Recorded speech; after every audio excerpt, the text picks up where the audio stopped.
Nimba, Grand Kipmouth, River G, to the coast of Sino, Bassa, Bong, Riverses, Maryland, Margibi, Grand Cru, Bapolu, Grand Jide, and Monserrado.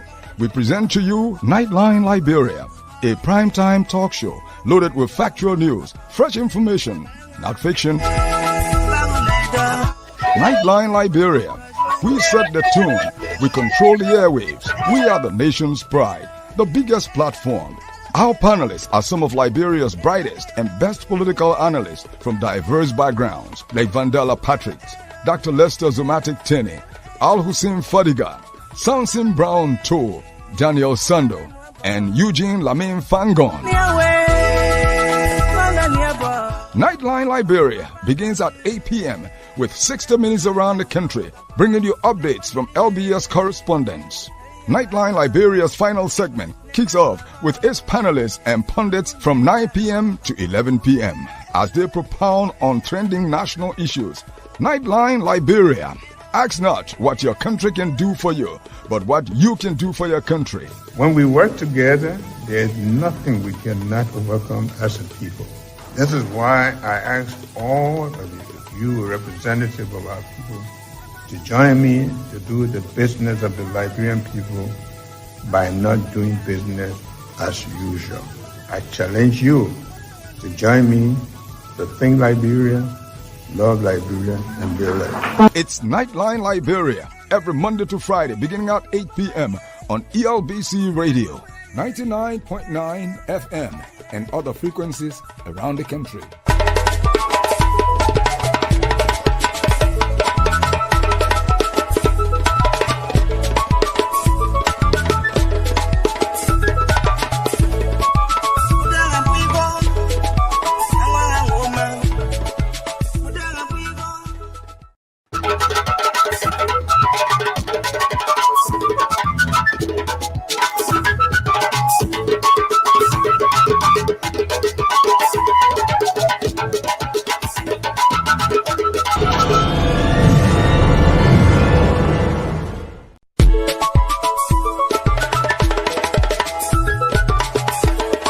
The Department of New Media and Rebranding of the Liberia Broadcasting System presents Nightline Liberia. From the valleys of Liberia to the top of Wologisi Mountain, Nimba, Grand Kipmouth, River G, to the coast of Sino, Bassa, Bong, Riverses, Maryland, Margibi, Grand Cru, Bapolu, Grand Jide, and Monserrado. We present to you Nightline Liberia, a primetime talk show loaded with factual news, fresh information, not fiction. Nightline Liberia. We set the tune. We control the airwaves. We are the nation's pride, the biggest platform. Our panelists are some of Liberia's brightest and best political analysts from diverse backgrounds, like Vandela Patrick, Dr. Lester Zomatic Tene, Al Hussein Fadiga, Samson Brown Toole, Daniel Sando, and Eugene Lamin Fangon. Nightline Liberia begins at 8 p.m. with 60 minutes around the country, bringing you updates from LBS correspondents. Nightline Liberia's final segment kicks off with its panelists and pundits from 9 p.m. to 11 p.m. as they propound on trending national issues.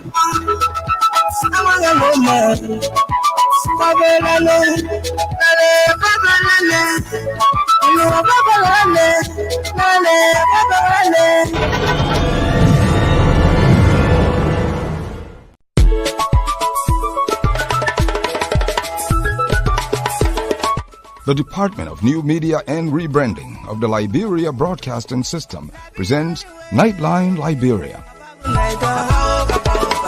From the valleys of Liberia to the top of Wologisi Mountain, Nimba, Grand Kipmouth, River G, to the coast of Sino, Bassa, Bong, Riverses, Maryland, Margibi, Grand Cru, Bapolu, Grand Jide, and Monserrado.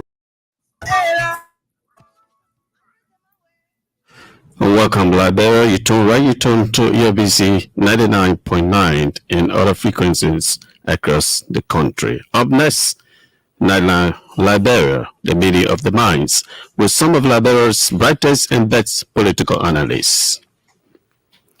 Well, Thank you. Let's now cross over to Anthony Van our moderator.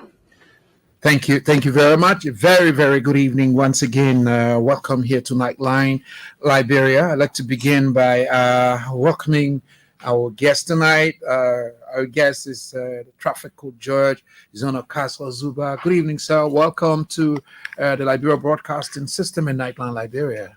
Thank you very much, and good evening. And for the sake of the program, in as much as I'm the traffic court judge, we want to educate the public, so I prefer to be called as Councillor Castle Zuba.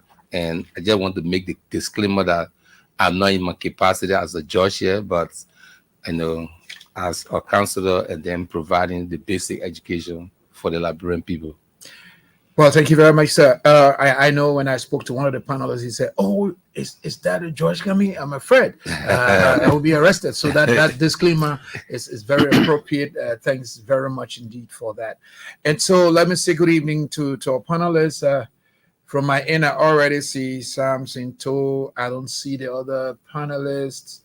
But can you see them? Can you? Yes. Cisse Goa is on. Okay. Yeah, Cisse and the Liberal Samson too. Yeah. Okay, the two of them are on. Okay, now I can see them. Good evening to the both of you, and let me say welcome to Nightline Liberia.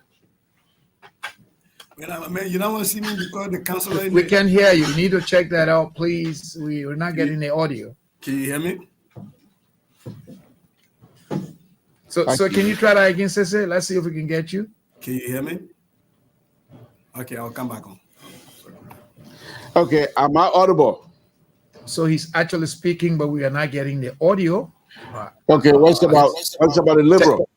So yes, I'm hearing you now. So let's say good evening again. Councillor Zuba is in studio, I guess, already here. Thank you, Councillor / George.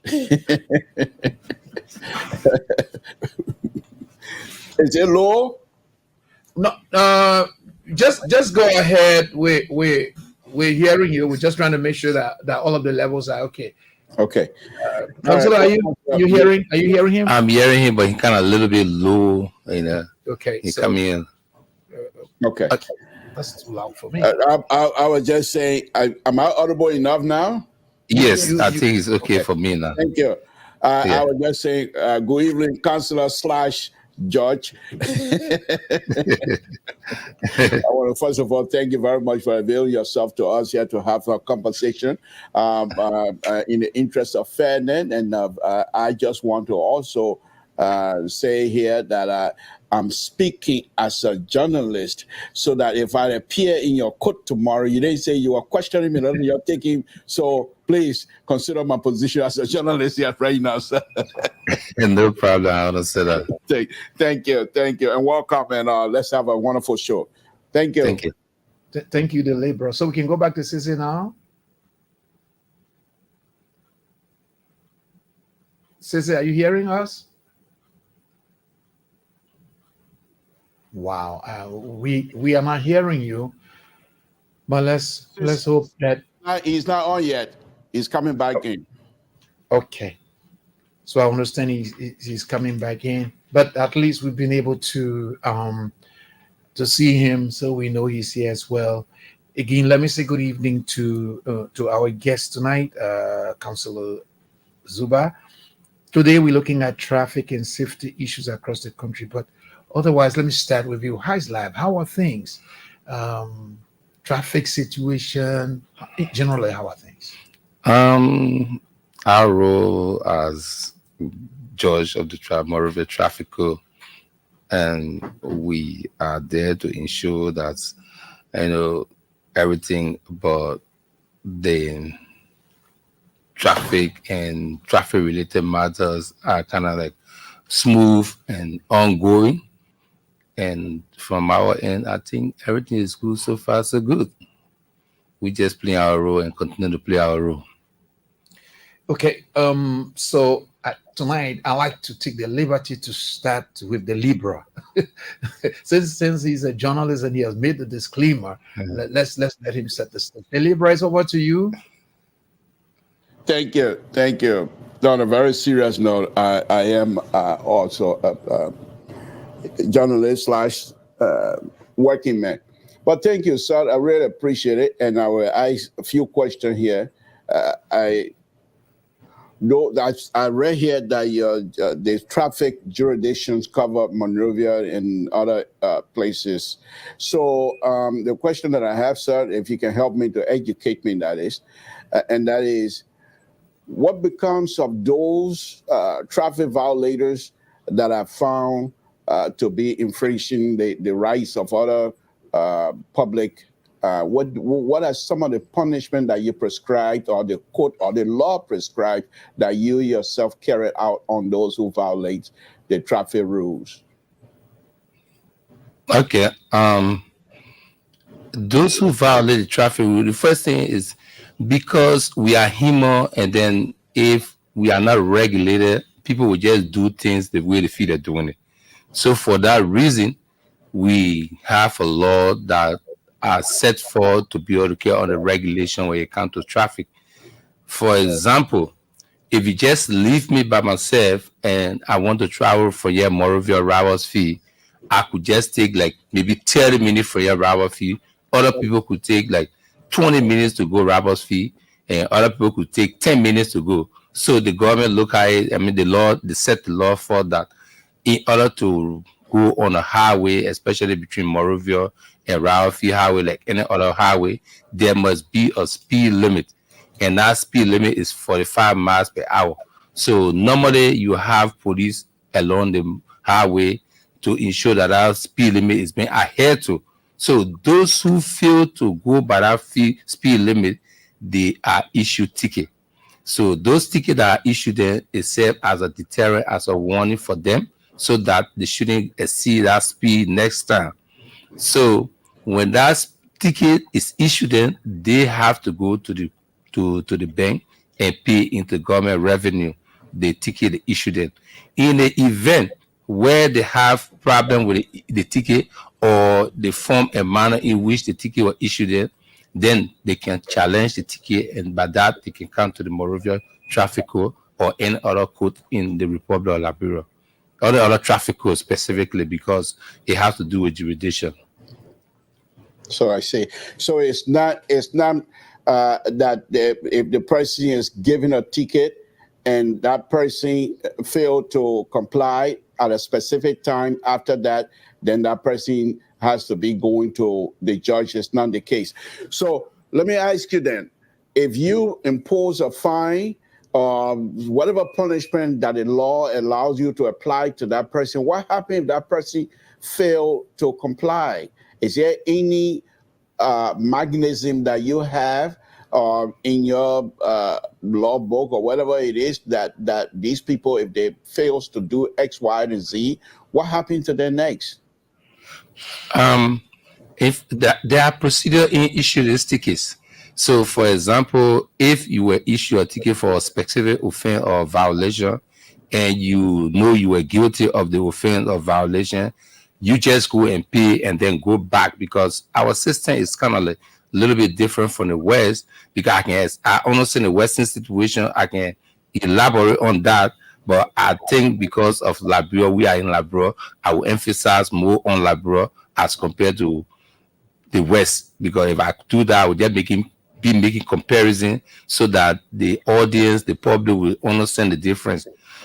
Okay, so if you issue the person ticket and the person got a ticket, if they know they're in the wrong or they're guilty of the charge, they go and pay and then return.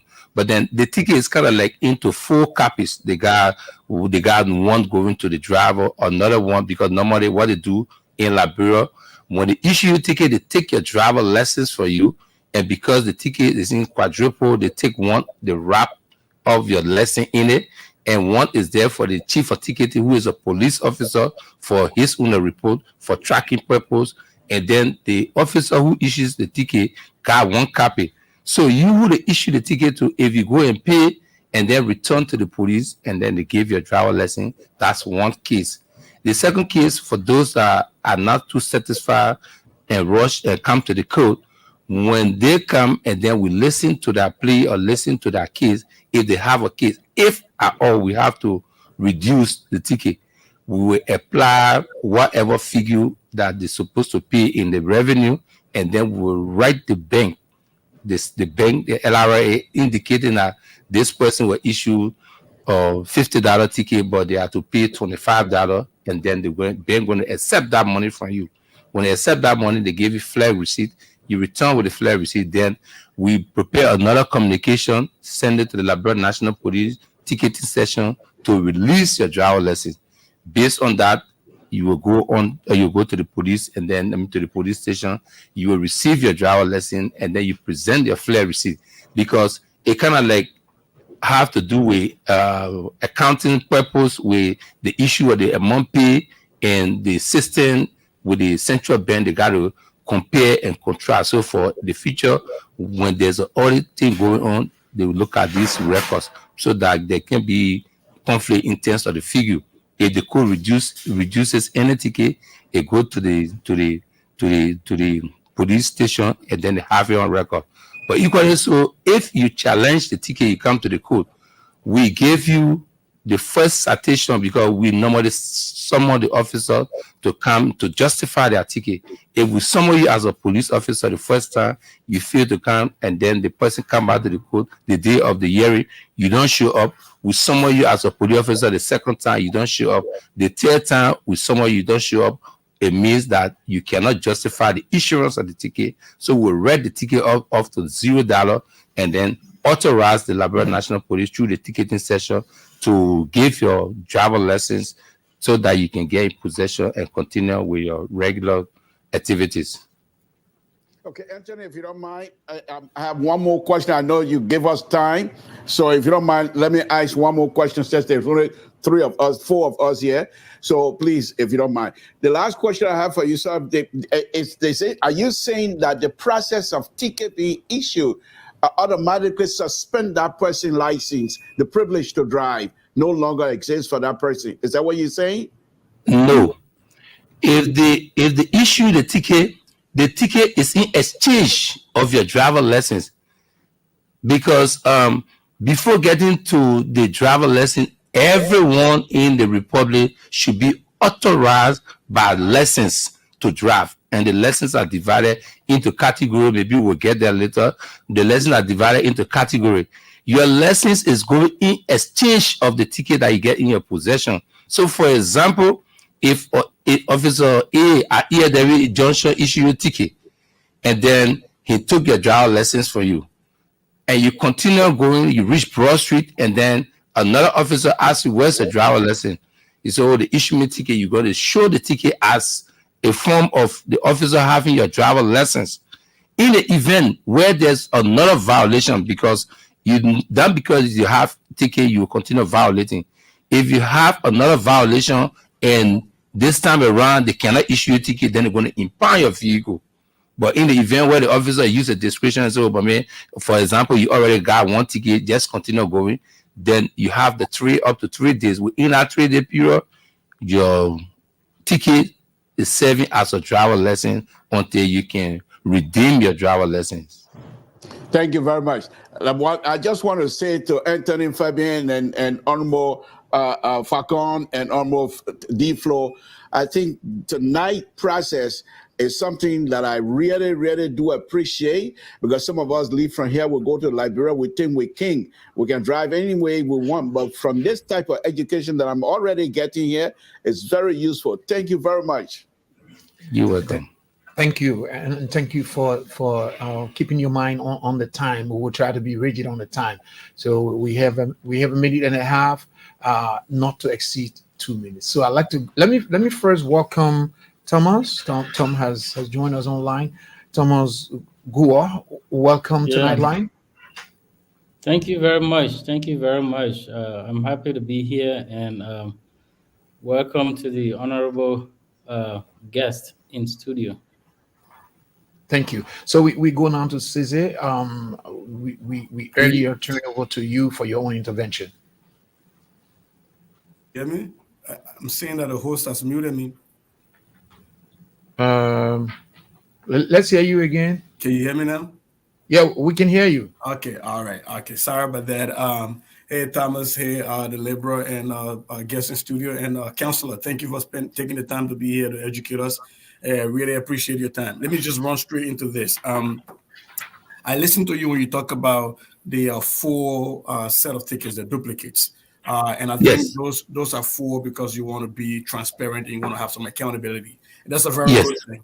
My question to you, though, is that how often, if ever, do you do a reconciliation to make sure that the tickets that the police have, the chief of the traffic person has, and what you have in your possession at the court, and what whoever collects the revenue at the revenue authority has? How often do you do a reconciliation to make sure all of those match up, so that there are not any conflicts in between you having 7, somebody got 8, and another person got 9?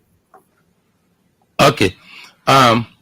First of all, the ticket books are all in the possession of the Liberia National Police. They got custody of the ticketing books, so they issue it to ticketing officers who are in the street or in the public places when they are violated. They issue this ticket. 1, 2. When this ticket are issued, this ticket have series number. So, for example, if you take out the first 4 sets, they got a series number on all. So when one is issued, for example, you got 0001 is issued. It's on the copy that is issued to the driver. It's on the copy that the driver lesson going to be wrapping, that are going to go to Central. It's on the copy that they're going to give to the chief of ticketing, and also on the copy of the ticketing officer himself. So if 0001 were issued to you, for example, and then you came to the police, you came to the court and you challenged, assuming it was $50, you came to appeal and they'll reduce it maybe to $30. So there's a difference of 20, and that decision was made by the court. The court going to write up the ticket stating that because the driver appear or operator appeared to court and did appeal to the court, and the court deemed it necessary to reduce the ticket, they're going to communicate to the revenue authority, and that communication is going to the revenue authority through the office of the clerk. The clerk's signature is at the revenue office, which is a specimen that the revenue office got. So nobody can reduce ticket with all the clerk signatures. So the revenue of collectors, or they got a way to put it in the system, so they got to see that signature specimen before they apply by collecting that specific revenue or amount from you. When that amount is paid, you are then issued flare receipt. You come back to the court. The flare receipt that we're going to issue, we're going to photocopy and then give you a release. And then that photocopy and the original flare receipt, you want to take it to the office, the headquarters of the Liberia National Police, where you will present it, and they're going to take the original copy. Normally, when you pay tax to government, you, the taxpayer, get the original copy of the receipt. But in the issue of the ticketing, the original copy will be with the ticketing session for audit purpose. And when the LRA people go, they do the reconciliation with the ticket series number, and the one that came to court, and the one that was paid directly. For the one that came to the court, that's just one example. If, for example, ticket number 0002 were issued to another person and they chose to go and pay directly, when they pay, they go straight to the police headquarters and they present it, and then the original will be taken from there. There where they're going to do the tracking for audit purpose. So it's not all doing the audit purpose. It is a record that they're going to set, and they got the entire system with the police. We also get our ticket that we can reduce. We get copy of it and log it into our database. Thank you so much, Counselor. I know you say we shouldn't call you George, but I'm tempted to call you George because I prefer you calling me Counselor for this program. Okay. And the reason I asked that question, and I really appreciate you being very, very thorough for the explanation, is because in our country, in Liberia, most times we think certain things and we assume that it's fact. So I appreciate you laying that out, and that we all can listen to the various steps and accountability that's laid out in there. Really appreciate that. My last question, because I know we're on time here, has to do with data. And I'm sure if you don't have it, that's fine, but you can just speak anecdotally on what you observe. Do you observe, like maybe say the last 3 years, has there been an increase in ticketing of people coming to your court and trying to challenge their tickets, or have you seen a decrease? I'm one of those people that come from the US and go to Liberia and get frustrated about the traffic situation. I'm sure I also participate in violating traffic rules. So I really want to find out, when do you see increases in ticketing? Is it when we all come from America in the December time, or do you see a decrease in ticketing during that time? All right. For the question, before going to part two, there's a part I'll talk about later, but let me answer the question directly there. I'll go to that part. Since we took over, and since when we look at statistics, the issuing of ticket have been very high over the period, and you wouldn't believe there have been a little bit tussle. I would not call it tussle because the police work for the executive, I work for the judiciary, but we are coordinating. But then they say, as you reduce the ticket, then the violator continues to do what it's supposed to do. So I tell them, give them the rightful amount, then they don't have to come to court. And when they come to court, I can just tell them go and pay. So in the past, the ticket figure was very high. So now the ticket figure is kind of a minimum that is affordable, because Liberia is a country that the people are not used to paying ticket or fines when it comes to violation. So they are, in the past, it was kind of a little bit lower in terms of ticketing issuing, as compared to now, it's more because the figure are lower. So more people, like for example, if you get a motorbike rider $15 ticket, some of them will just go and pay and go get their driver lessons. If you get a keke rider $20 ticket, he just go and pay and go get driver lessons. If you get a taxi $25 ticket, they just go and pay and go and get a driver lesson. So there are more ticket issues now as compared to in the past, because in the past it was kind of a little bit difficult to track certain people. Now, in the past, they don't have rider lesson for motorcyclists. So they have introduced Class D lesson for motorcyclists. So motorcyclists got their own lessons. And then what happened in the past, when the motorcyclists violate, they park their vehicle, their vehicles, or motor vehicle or bikes, and then they go and pay before they come for their bike. But this time around, they allow them, like regular driver, to carry on their motorbike, the ticket issue them, and then they go and pay and come back and collect their lessons. And I've seen the event where the issue, that's the answer for your question. But then further to comparing your system with ours, I've seen U.S. resident or Liberian for U.S. for a visit, and they issued them ticket, and they came to the court to challenge the ticket.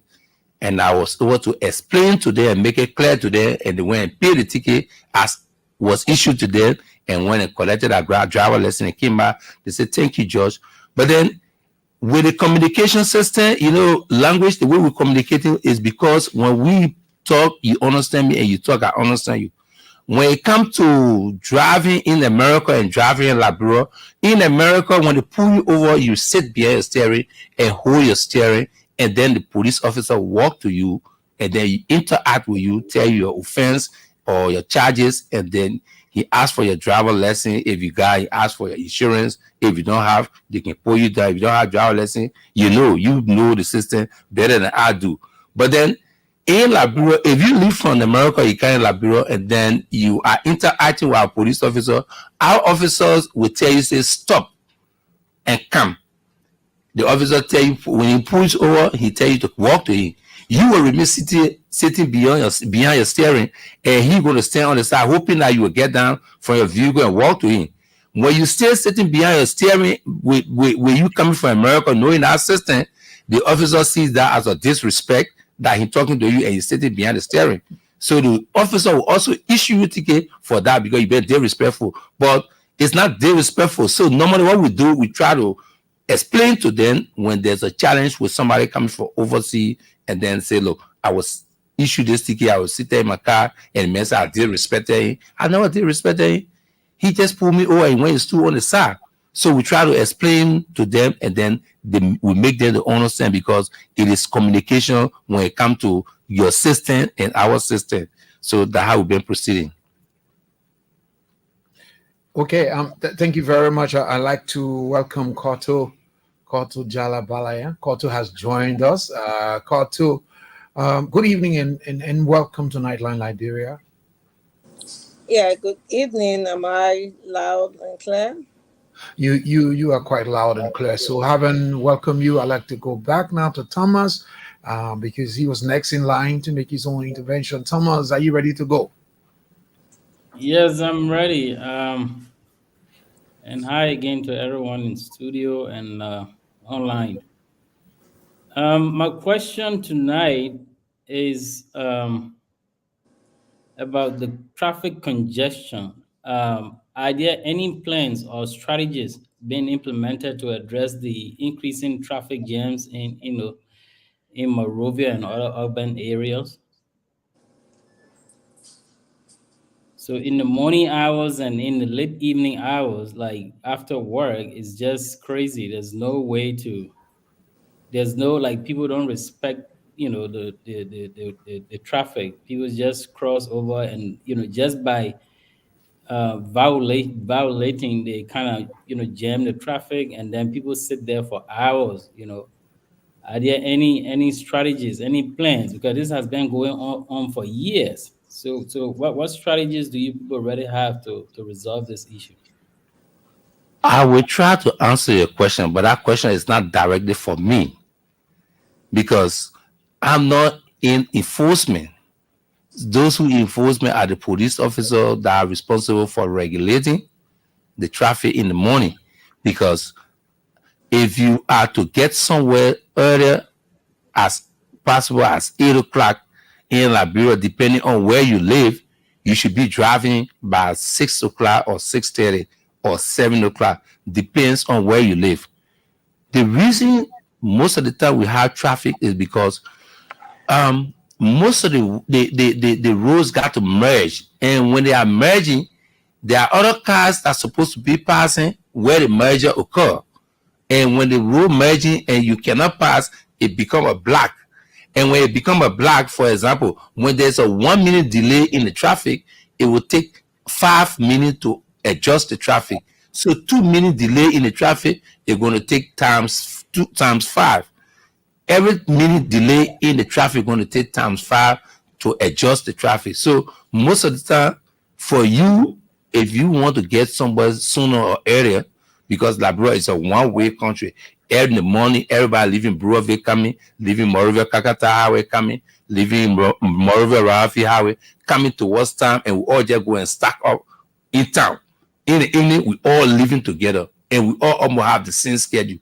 So within that period, we all just live together and then come out together. But if you ask me for strategy, which of course is not my job, I would tell you, bring some buses, put it to SKD complex. Those that have their car, they go and park it there. They ride on the bus. They give the bus HOV opportunity. That is, you give the bus the opportunity to take the bus move like an emergency bus or a vehicle, and just carry the people and come back for another group of people, so that more people will not carry their cars or their vehicle to central town. You have people parking their vehicle on the stadium, or you find a specific area that people can park their vehicle and then board the bus. If you ask me if I'm supposed to make recommendation, that's what I would suggest. Yeah, because this has, it has other underlying, safety issues. And that is why I asked that question. And thank you for the response. What about pedestrian safety? Are there enough pedestrian crossings, and how well are they maintained and respected by drivers? Like, what are you guys doing to ensure that there are adequate amount of pedestrian crossings, and drivers are respecting uh, pedestrians when they cross these crosswalks? Thanks very much for that question. And I will tell you this. I think that is one of the main purpose we are here to provide the education so people can understand. And you will not believe we don't have so much railways in the country. The railways you can just get there and turn around wherever you check all of the railways and know how many railways we are. In fact, as I sit here now, I can give you specific point like 24th Street. There's a railway there right to Japan Freeway with 72nd. There's a railway there right to Nizo Junction with Japan Freeway. There's a railway there to Bannerville, not Ghana, New Jersey Junction. There's a railway there. But when it comes to the crosswalk, the railway, in fact, all riders are not even educated to the railways. For example, the rules are made in a way that when they build a crosswalk, the crosswalk got double block, double line with small line crossing in between it. But there's a thick line, which is like a hazardous line to not put fear in the pedestrian, because when the pedestrian, when the car go closer and pass that line, you as a pedestrian, there will be fear in you to even get on the road. You ask, well, how they make coming too close to me?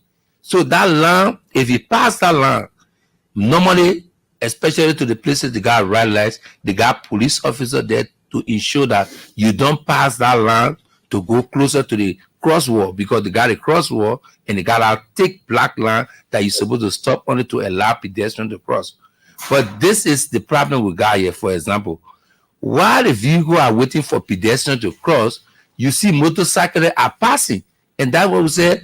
They didn't say they need to be educated, because in Liberia, you have more than 80% of the people who operate in vehicle who never went to driving school.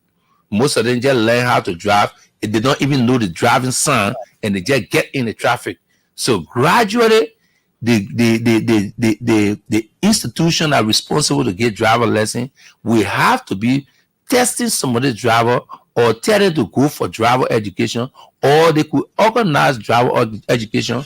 Then these things, that the way we're on the radio now, people are going to learn how to observe the pedestrian crosswalk. And you should understand that when you're in a vehicle, sometimes when the light changes, the pedestrian, when the light is on red, the pedestrian try to cross. So when they didn't say, understand that the light is supposed to be on red to indicate that they're supposed to cross, then we all will be able to understand the use of the crosswalk. Okay. What about other areas where there are no red lights? And also, is there any kind of plans to have drivers train, so that they can sometimes feel how the motorcyclists feel when you just pass right near them? Like, I see some drivers really drive right past the motorcyclists, and I feel like if you can just change the position so that those drivers can be on the motorbike and the motorbike, person be in the car, they would definitely not like the way the cars pass them. Sometimes no light, you just come from the blind side and you cross and just pass in front of them. You don't like warn them. It's so dangerous. You see the hazard in the way traffic flows. In Marovia. What exactly are you guys doing to kind of remedy, or kind of like build some kind of safety and trust between drivers and motorcyclists, especially when it comes to how they plow the streets? I would tell you this. In exchange of putting motorcyclists into driver position and putting driver in the motorcyclist position, if every one of them will go into a workshop or have the opportunity to listen to what we're discussing here now, they're going to understand, because you as the operator of an engine, which is a motor vehicle, should understand that we got different people driving, different type of people driving. There are some who are in the know, there are others who are not in the know, majority not in the know. So you in the know, you should be able to act. And those who are not in the know, there should be workshop to, we would say workshop. Who's going to organize the workshop there where the problem going to be? But I think there's a need for driver and riders awareness so that they be able to know how to use the road. Because when they know how to use the road, then they're going to prevent accident. They're going to allow people to cross where they're supposed to cross. And that would be better for everybody. We as pedestrians or in the event where drivers are using the road, they will know how to interact with pedestrian, and pedestrian will know when and how to cross the road.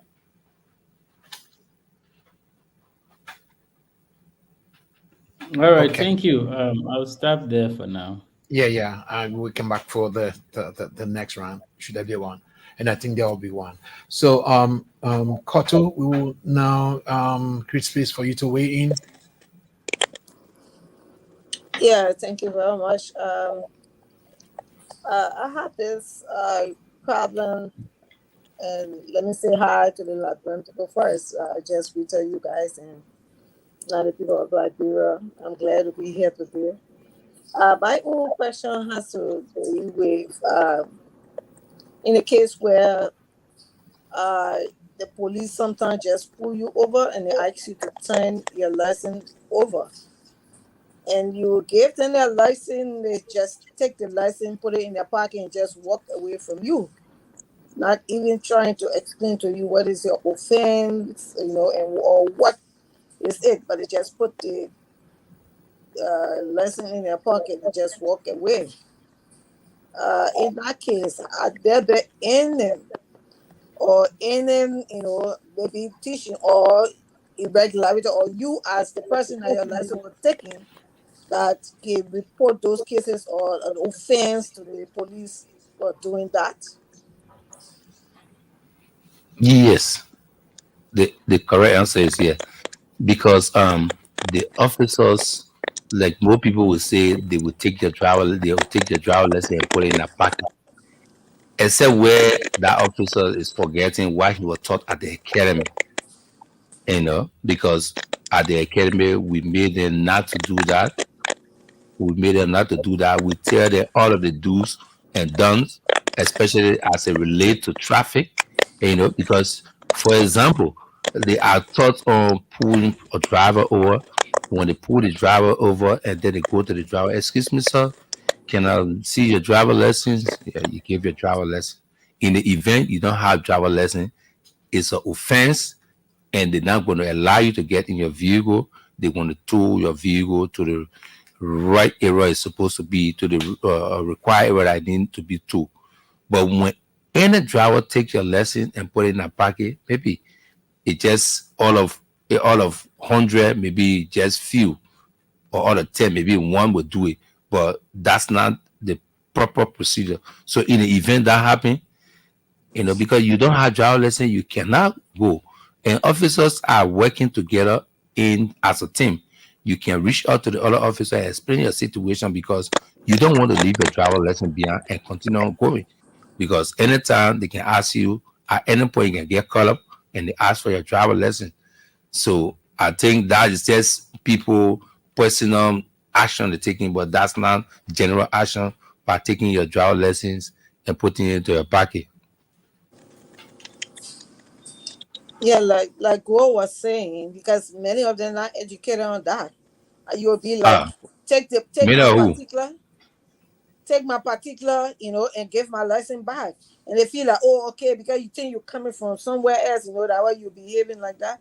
But the fact is that they are not educated, and that's why I think what Go said, they need that education, because if they are not educated, they continue to do that. It's not one time, not two times, it's a continuous thing. Then you kind of wonder whether they actually got the training or they did not get training before getting in the street, because you cannot take somebody's license and walk away with it. How you expect them to get it the next day? So if there's an offense, you take the person particular of their license and then follow up with them. So I think that education is very important. And also with the crosswalk thing, I've seen many times people don't stop to the crosswalk, and that will actually lead to many of the accidents you see. Even as motorbikes, the moment somebody is on a crosswalk, you should give them, they say they always have the right of way. pedestrian always have the better way. You can't just have somebody waiting there to cross and you just cross over. So those are the education for me. If I were to recommend those education, like you have the flyers, you always people think about how to carry on workshop and things, but you could make flyers, and just give it over. And even sometimes some educational material I stick on, to cars where people will learn these things. Other than that, they will not be knowledgeable about those things.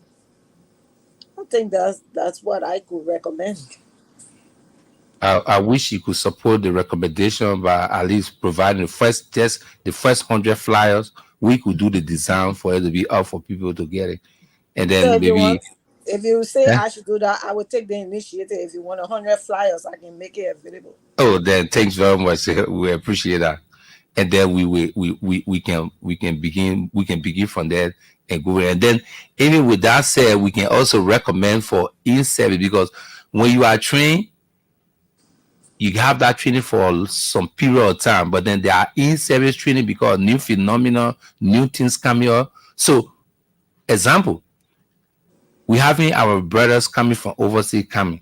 I just gave one common example in terms of interaction. In the West, the police don't take your lesson and put it in a car. They only park you and then take your lesson. If they're supposed to issue you a ticket, go to the vehicle, prepare your ticket, do everything, and come and give your lessons to you and give your driver lesson, and you continue. But we haven't gotten there yet. So since we haven't reached there yet, our own system requires that we get full copy. We got full copy of the driver lesson. I mean, the ticket. We wrap your lesson in one. It kind of unbelievable for those that come from overseas. When you take their lesson from them, they don't really, they can't really want to move their vehicle because it's not common to them.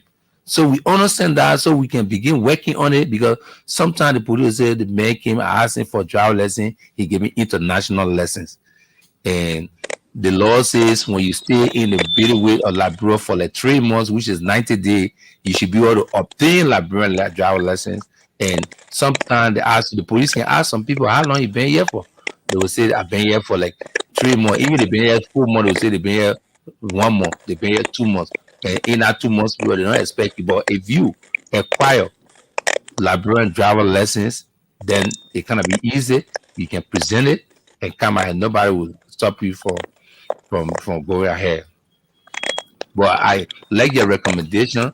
If you really mind supply we do the first design, we get the first 100 copy, we can create an awareness, because all we're doing is to help our people and help the public so that the country can be safe. Yeah, Okay. I hope you can give your number to what it called D-Flow. Maybe I can easily get access to D-Flow so I can make the flyers available. Okay, thank you, ma'am. You're welcome. Okay, so we have my colleague here, Fabien, has also decided to weigh in. There is a feedback. There's a feedback. I think Yes. somebody's microphone is Thanks for rubbing up. coming, Councillor. Thank you, Fabi, for the invite. I've been around the court and still around the court, and I've noticed there are cases. There are cases, especially accident cases, that are usually being transferred or being brought at your court. And so I want to know, if there is an accident, is it the law or is it prudent that whoever committed that act remains in the back, and sometimes the victims suffer lashes, in the sense that you find people saying, oh, the man hit me, or maybe the victim died in the process, and then later on people will say, but accident case, you can't carry anybody to jail. I'll put in the local balance. People will say you can't carry accident case for the person to go to jail. Rather, we're just talking because of human being. How is it like? How do you cope with that? Oh, I will encourage you to come to the court tomorrow. I will show you some of the files, and you see people are in jail for accident violation, especially when it results into injury and property damage. But like you regularly say, people are not interested in this kind of thing, into accident matter and things, so you don't see it frequently. But we got people, who are in jail for accident matters, and it's all because number one, the law says before you operate a vehicle, you must have a driver license. And every career for that matter, you must be a licensed person. Certain career, if you don't have lessons, I understand the president try to organize yourself, but it's difficult. But it's good to have for lessons to authorize you to perform in that career. With that, people will not just come in flux and just infiltrate. You may take it for a joke, but that is the authority giving you to move a vehicle, which is the lesson. If you don't have that, that's a violation on the law. It's punishable by $500 and 6 months imprisonment, or both at the discretion of the judge. You understand? So we have instances that are tomorrow. I can show you that. Then, two, those that are in the diaspora that are following the program, they know you cannot operate a vehicle when you don't have a driver license. It's tantamount to you going to jail on the spot. And we are trying to apply here, but our society a little bit gullible. By the time you send people the next, that driver lesson business, it's not just because of driver lesson. It's because you are grossly violated the law of the country. And we serving in those capacities are to protect the law and constitution of the republic. In as much as people take it for job, but it is serious. Two, the law also provides that before you move your object, your vehicle, you must have insurance on your vehicle. And the purpose for the insurance is to help indemnify the third party. So under the insurance, we got two insurance. We get one, which is the third party liability. When you cause injury, the insurance company come in and take liability. But then they got a comprehensive that when you cause injury, the insurance company take care of you and take care of your liability. So the one that is a little bit cheaper is the third party, which is when you cause injury and they take care of it. People don't want to. Like, there was a question one of the panelists asked, said, at which time you noted there's a reduce in ticket insurance or decrease in ticket insurance? I answered that question. Now, I will tell you, there are a lot of people getting insurance on their car as compared to in the past, because the issue of insurance is not serious. And then with the insurance, when something happens, the liability go to the insurance. You understand? The last one, which is government-owned prerogative, is to have the vehicle registered, because if you don't register a vehicle, how will you be plying the street? Because the revenue collector is also contributing towards the road maintenance, the road facing, and to build new roads. So you don't want to not have your vehicle registered and rolling on the road. That's not fair. That's unlawful. And people are in. Tomorrow, I will show you a specific case where the man don't have driver license, he don't have insurance, he don't have a vehicle registration. Then how will you be operating a vehicle in a civilized society like ours? So these are some of the problems. So if you have you don't want no headache, it is better to have insurance on your vehicle. Yeah, so Councillor, road safety has been an issue in Liberia, and I remember in the 2020 report, it was being reported that we had the highest number of deaths as it relates to other moving equipment. Mm-hmm. So the case is that we also have risk factors involved. And I know you have been in the police force for long. A lot of people will wonder, especially traffic police, and they will wonder why you are explaining in depth, because you've been there before. So concerning the risk factors, you have for people refusal to wear probably helmets on motorbikes, and sometimes the tricycle that we call keke, sometimes people refuse to sit in the real position that they should sit, especially with keke that don't have doors. But now you find them coming with doors on both sides, and sometimes you find people taking that little seat by the driver. So what are some of the factors, or what are some of the recommendations that you think you can make to reduce such? The number one recommendation I would make, especially when it comes to the tricycle, say they should ride 3 in the back. Mm-hmm. If you are going somewhere and the man got already 3 in the back and you are alone, or you guys are 2 and 2 person already on the keke, and the keke come to you and got 1 seat and you're 2 traveling, it better yourself tell the man go, keep going, than for you to get on it. Because if you get on it, you are violating yourself. You understand? You are violating yourself because the keke don't have regular balance like a vehicle. And you understand? They're for you to go and sit side the rider, and then anything happen, you're going to be the first person that will suffer injury. So the police are always technical with those, we can call it SAPIS. That's the language we got for it. SAPIS.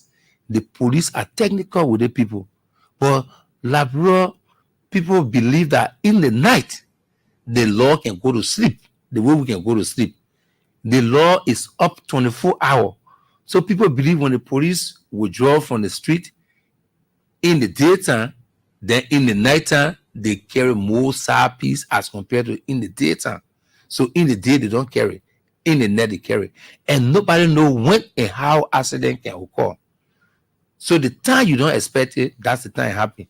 And that's where the police and the journalists, you're fighting over the fact that we want each with the fact that we want each, because sometimes you can be to the wrong place at the wrong time. And all we want to know, where were you going? Where did the accident occur? How you manage all these answers coming now. If you're not supposed to be there, or then you know you are contributed to it. So when we better go for 2 space. The other aspect of it is the issue of the helmet. You have noticed over the period, Helmet, seat belts. people haven't been having helmet. So the issue of helmet coming, it kind of strange. So the enforcement, you got to do it in the form, you got to start from a lower concentration, like they started with the city of Monrovia, the city is to the higher city of concentration, greater part of Monrovia and other parts. None, all in central Monrovia, all the rider got helmets. You understand? So that's another aspect. Then you yourself, some people, they are rider. They get on the motorbike, the motorbike man give them the helmet. They will just heck it on their head. So now they say they hold it.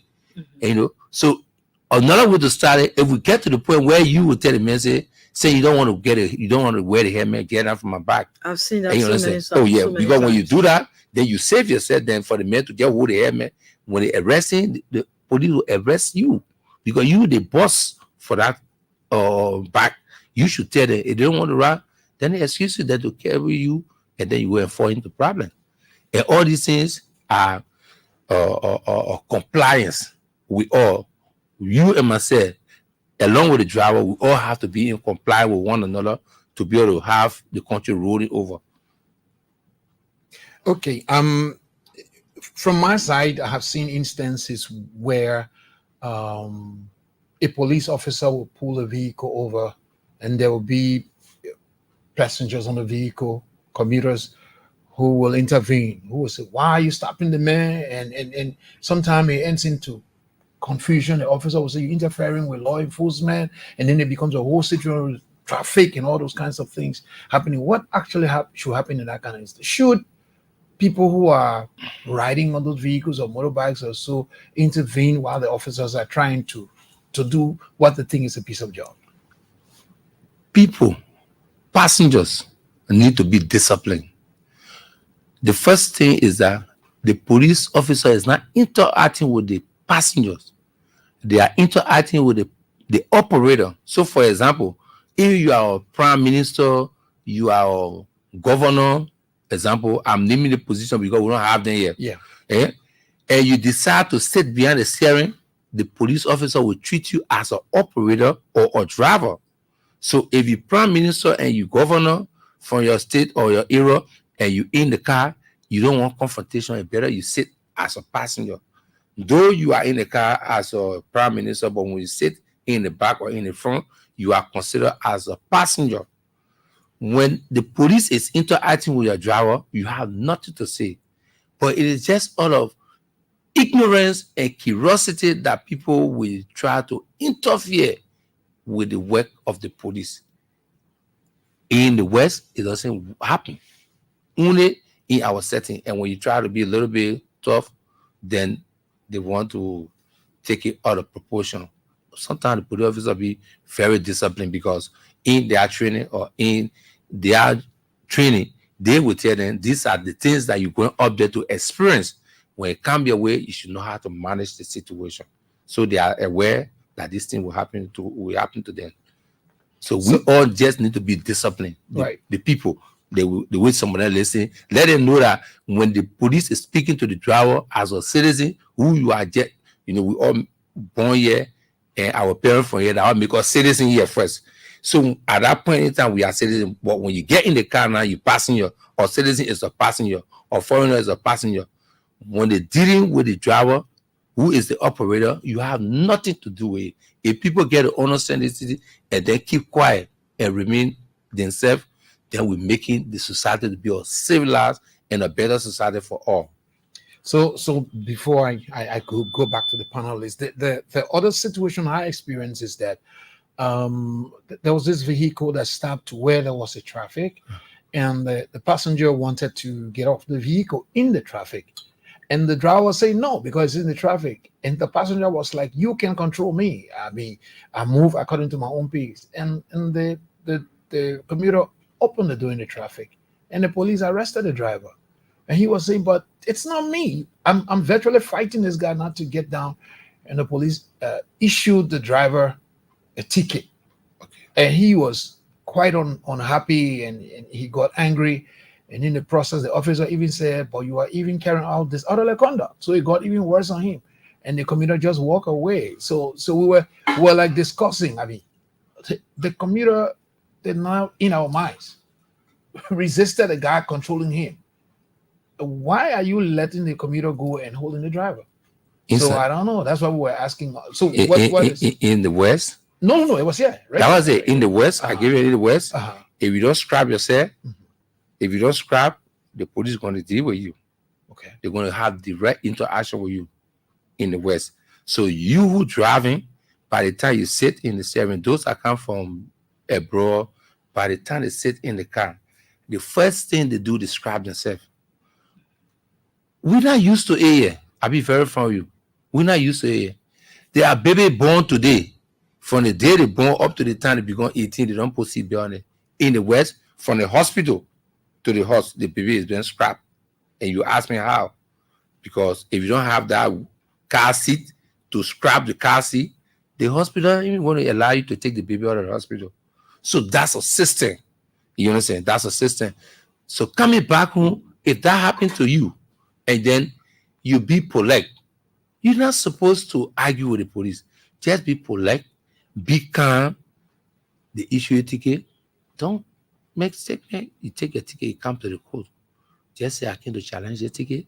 Those are grounds for challenging ticket.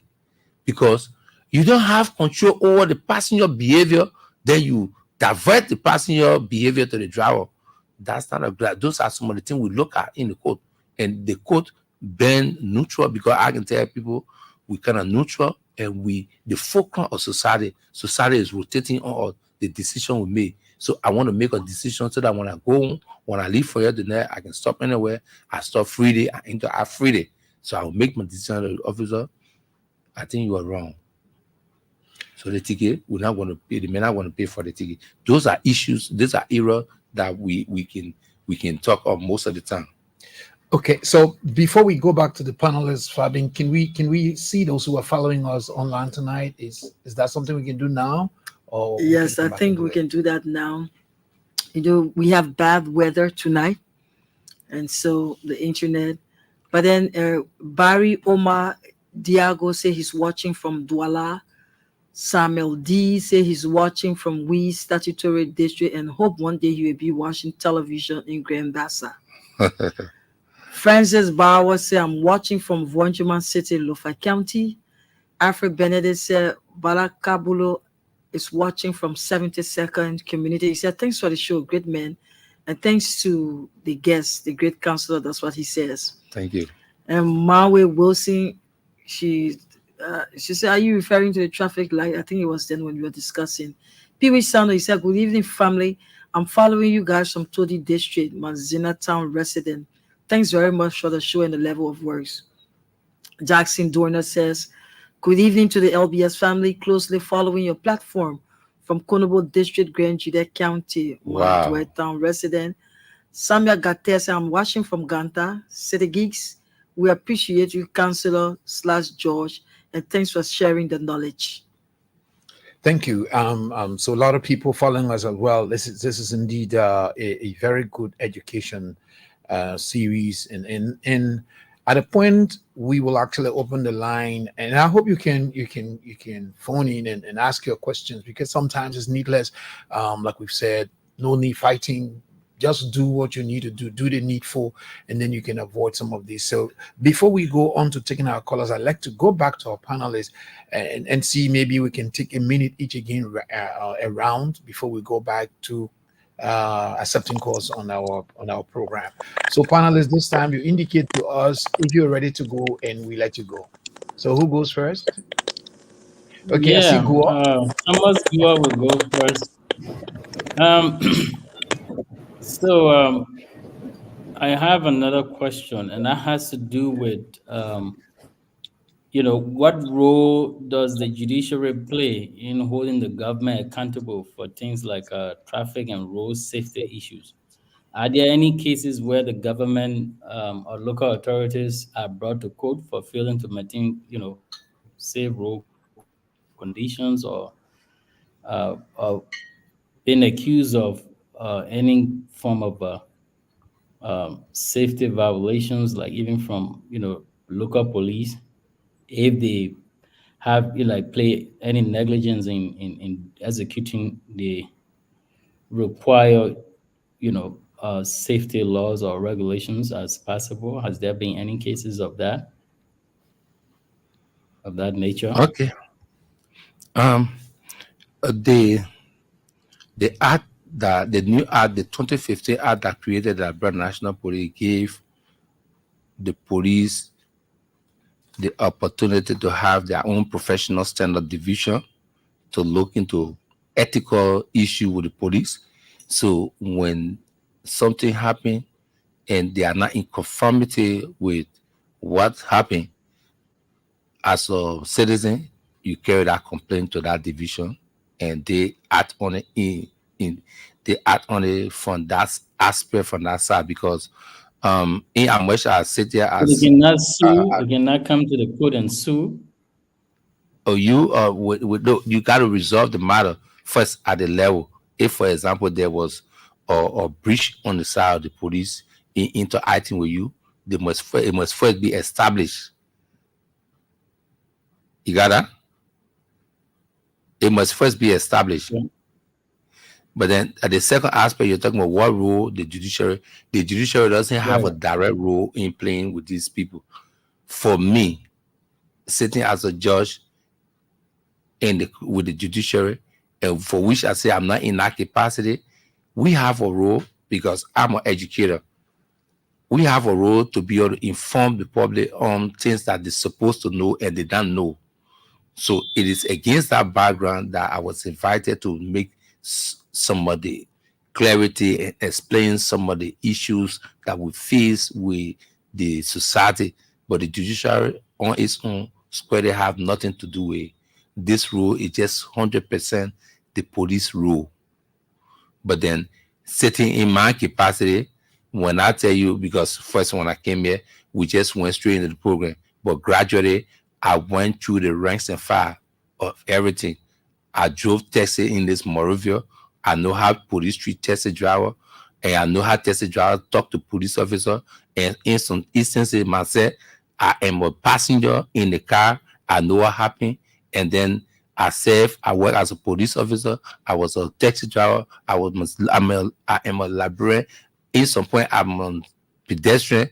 At this point, I'm serving as a judge. So I really understand the entire all of the actors. I understand their way and their role they play, and I know how they behave sometimes when it comes to interacting with each other, and that's where I'm trying to connect and provide the education. Okay, so before we take the next person, let's let you know that we're getting followers from Sino, from Plebo, and from Grand Crew. So more and more people are getting glued to the show. So who goes next? I'm watching the screen. Among our panelists, Goa has just completed. The Libra, I want to say this. Am I audible? Yeah, you Yes, are. you are. Thank you. Counselor, I'm no longer going to do slash George because what you have done here tonight, from my perspective, at one time I was very emotional when you tried to connect those of us in the diaspora of the behavior of what is happening in connection with the society that you're in. It made me very sad, as though even though we're here, we're contributing to the society and whatever it is in Liberia, but it made me feel like somebody threw your child away or something like that, that person thinks to seem to forget what the culture is in the country. It's very sad for me. And I think I will do my best to follow, but I think your explanation here tonight, not only was it more clarifying in terms of our engagement when we come to Liberia, the police and what have you, and what the police believe and what we don't know about. That's very sad. I also want to point out that I hope that the government will utilize some of you guys' services. For example, you provided some important information here that the government should be able to look into and make some money and get some real good revenue. For example, you said, why don't you bring up buses at a specific area? Well, whatever the area the bus is going to be, the government can provide a parking lot, and people park in those parking lots and pay whatever amount of money they're going to pay, because the government going to provide security for the vehicle that's going to be the parking, and they're going to get money out of this. So there are lots of ways for the government to generate revenue. At the same time, what you just explained, it's an opportunity for more development, and I think that's a good thing. I also want to point out the crossbar when you're going to a crossroad or cross section where the pedestrian there's supposed to be 8 feet between the stop bar. They call it stop bar. We call it crossbar in design. I'm an engineer, by the way, so please understand that. So we'll call it, by the way. So by the 8 feet that is provided between the cross set of the pedestrian and the crossbar is that depend on the speed, the stopping distance, the friction between the tires and the road, the impact, all of those things are taken into consideration. And then after doing all of the tests they provided for 8 feet, that's just for me to throw out there. But the question, because I only got 1 minute, I got 30 more seconds here to finish my 1 minute. He's cognizant of the time. Very precise here as well. The question to you is because you really threw me off tonight completely. The question to you is there a way that these brothers and sisters that will come to your court, that you say, okay, this person is capable of learning, we will send you to traffic school instead of paying fine? Have you done that before? The correct answer is yes.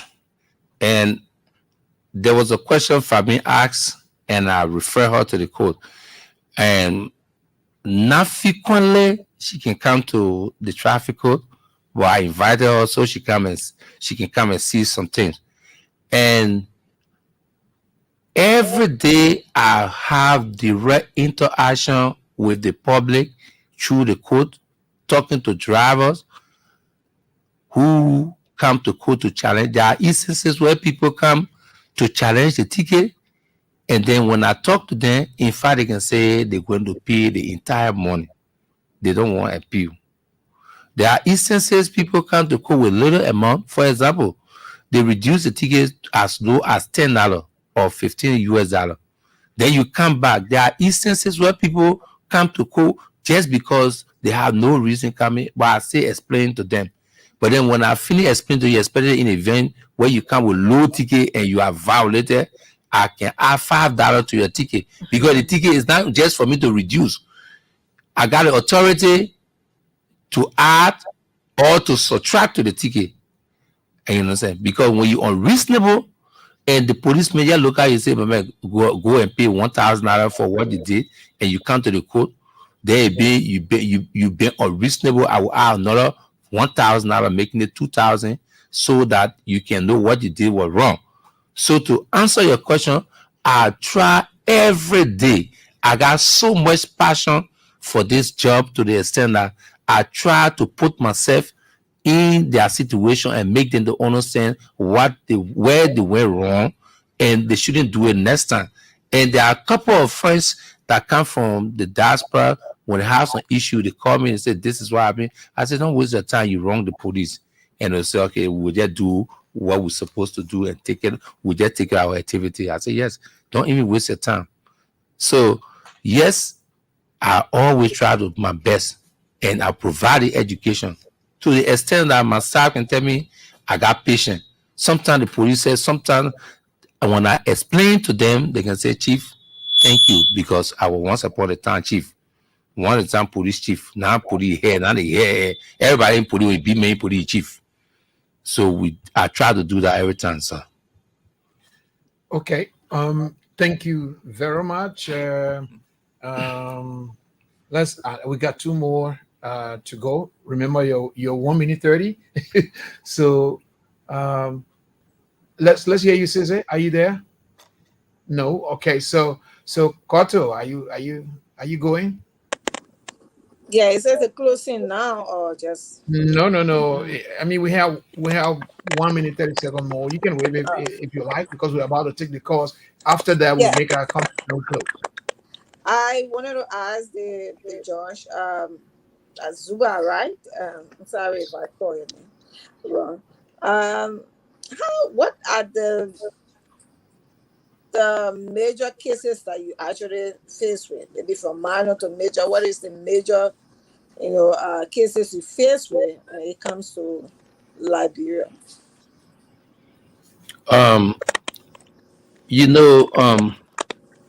The coasts in Liberia are divided, and because the coasts in Liberia are divided, based on your name or based on the coast got jurisdiction when it comes to territory. The coast got jurisdiction when it comes to subject. The coast got jurisdiction when it comes to many things. So, like in my case, I'm responsible to hear vehicle and traffic related issue. Not that I can't hear other issue, but they are my restriction. It's a specialized code, so there where I am. So the major case, when you talk about major case that I have received, is accident involving death, because there's nothing more than that. So that's the major case. And besides that, we got accident involving to injury, and the injuries can lead to people losing. Some people get amputated from the injuries. Some people get broken legs. Some people get broken hands. So that's the second grave offense with the traffic. And then lastly, property damage. Because when there's an accident, your property as a vehicle, or when your car run off the road, it go and damage other people's property. So that's just the grade. I just put it into the grade: death, injury, and property damage. Yeah, in that light, just a follow up. Yes. Have you had reduction or increase, like like time, like last year to this year? What is the increase or the decrease, or how is it look like actually? Yes. Every year I do an annual report, and then I make the annual report public, and I submit it to my institution, because we do a quarterly report. Every quarter we make a report, and every quarter we make a report. We got 4 quarters in a year. So when a year comes, I make a annual report, because it gives the public or the police myself prepare the report and share with the police. So for example, the police have their own information when it comes to statistics. The courts have their own information. And the reason why they got their own information and the court have information, because not all of the cases they will send to court. And my statistics or the court statistics is based on what they receive from the police. So, for example, when the year comes to an end, we receive, like, if we receive, for example, like 100 cases, we will tell you of the 100 cases we receive, 15 were involved in property damage, death, and injury. 60 were involved in injury. 20 were involved both in injury and property damage. 6 were involved in death and property damage. Like that. That's how the report looked like. So yes, when it comes to the report, I will tell you, because of the public information we're giving now, we gave information to people before, like now, before ELW, I mean from Vamoma Hall to ELW Junction, we say that's a gray zone for accident. So it means that when you get in that area, you got to be cognizant of the fact. And because of the statistics we come up with, then we come out to identify a gray zone, meaning where accidents frequently occur. So like now, Roberts Fee is getting to be a gray zone because the Grammy, we should be having full link for Roberts Fee. It's a development, but it also go because driver take advantage of the opening of the road and they want to get there and get back soon. Okay. And the road is so wide for people to cross it. It's difficult. Sometimes people get on the road, and by the time they see the other car coming, they want to run back. It's too late. All right. Yes.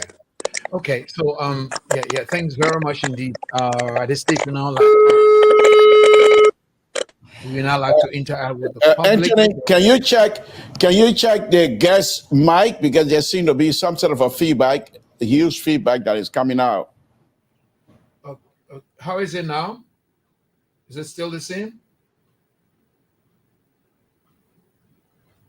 Is it still the same? Yeah. Are you? No, it's resolved. Yeah, I think. Okay. Thank you. Maybe we were just a bit over modulating, but I think it's okay now. So we will go to the line. You will call us on 0772 876481. 0772 876481. Tonight we're talking traffic safety issues here on the program. So you can call. Let's see if we have the first caller on the line. Hello there, caller.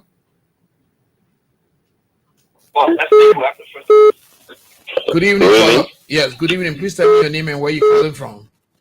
Yeah, I'm Moses Dolo. I do join you from Bangabon County. Let's hear you, Moses. Thank you. I want to say thank you to the counselor for the education given tonight. But my question is, of late I started hearing from one of our lawmakers, in person of Abi Wo from District Number 2, River G County, that he introducing the toll system.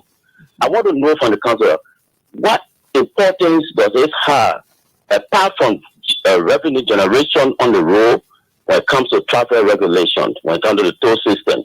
Then 2, he talks about drivers coming from the U.S. or from all the developed world coming to Liberia, and Liberia system is quite a little bit different. Is there any international standard way of handling it so that when any driver that comes from abroad, they will be cognizant of what is happening in Liberia, say a universal law that everybody will be practicing? Thank you, Dolo. We got that. So let's go to the next caller. We have no feedback.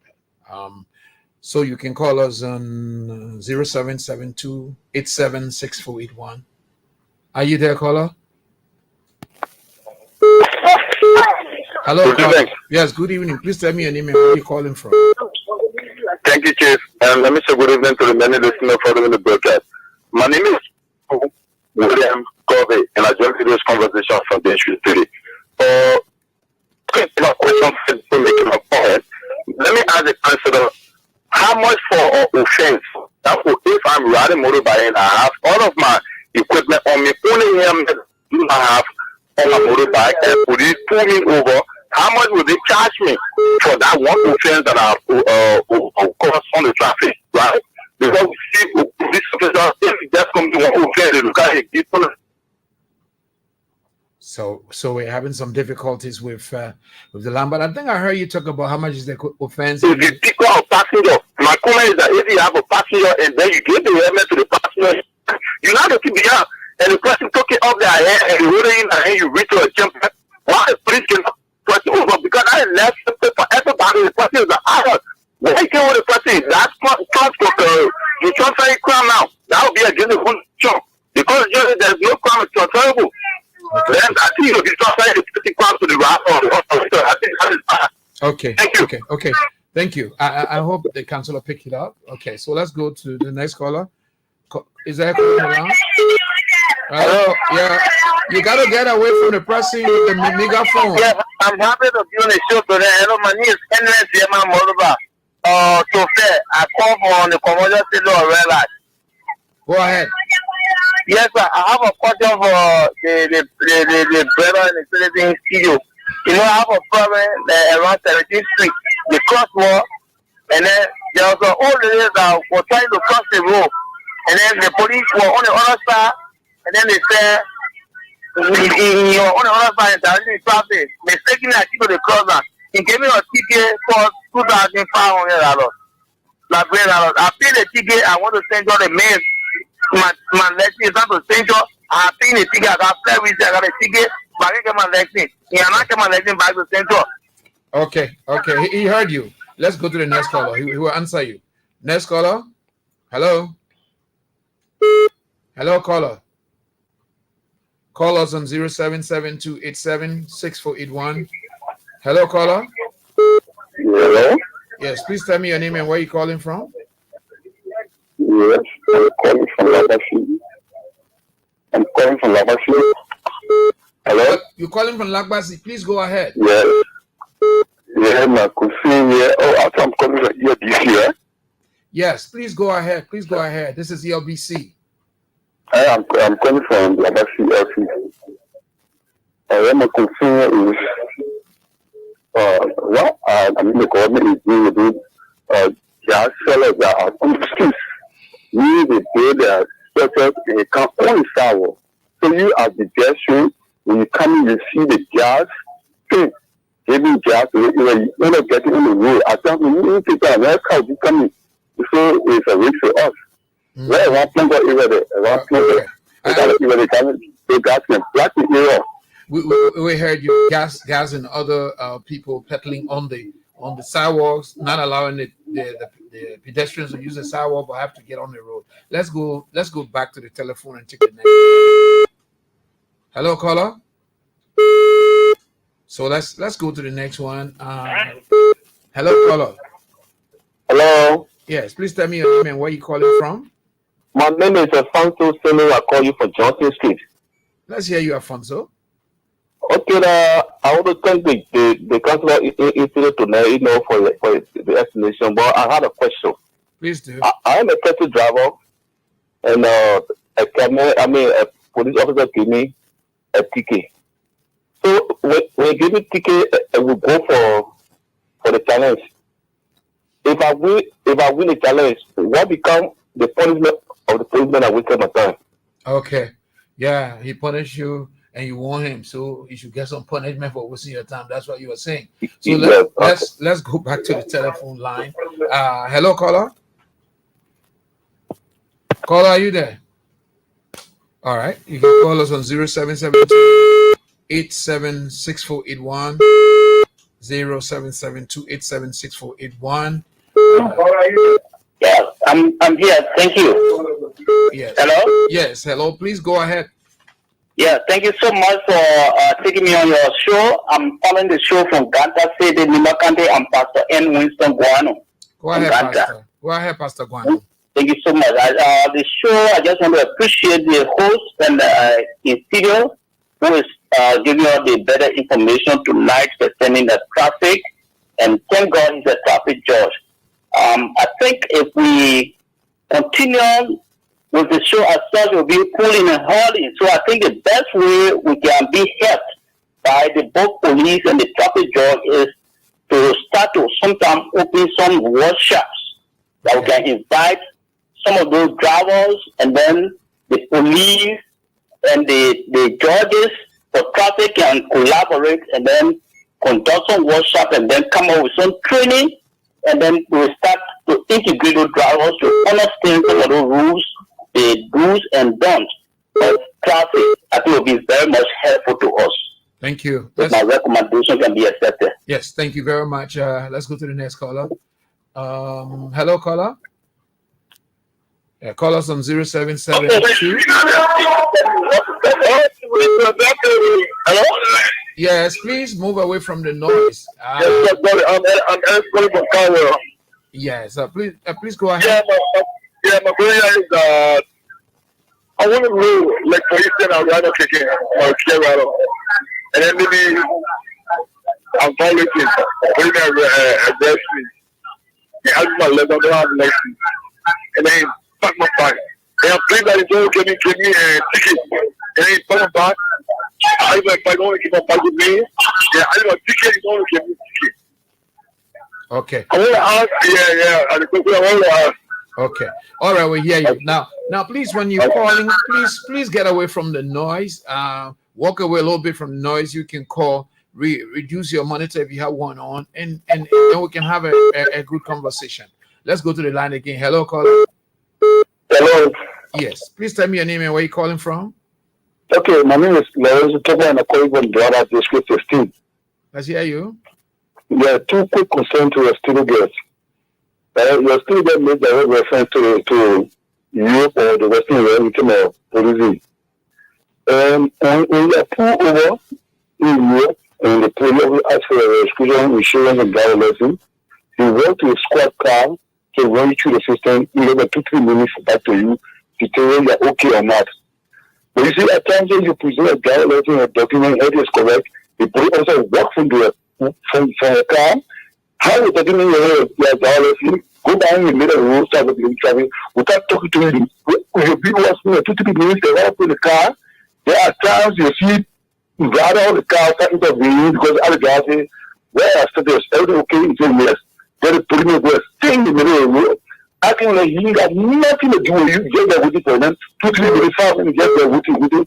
At times they don't even have bars to so can let me know and persuade through the system. So that addition time the call was passengers or rather on the car to intervene. You call me. I present a document and majority to you. You don't have any people to run you through. They just walk away. Sometimes you get out behind the road and like, oh, the beginning. And they get to anything to trick out. I just one aspect. Okay. Secondly, at Corner Junction, we used to have screen letters to regulate the traffic. We had a Corner Junction there. One morning, I believe, maybe somebody hit his screen there, it got broken. It was removed and placed there by a day bull. So what are we heading to? At the end of the day, go to Corner Junction, you see parking right in the middle there. One point on the brazen cover or come where you'll be there bleeding hole. There's no regulation there. So let me look at the regulation, please. Okay, let's get other callers as well. Thank you very much. Let's go on to the line again. Hello, caller. All right. Are you there, caller? Well, let's. You can call us on 0772 876481. Are you there, caller? Hello, caller.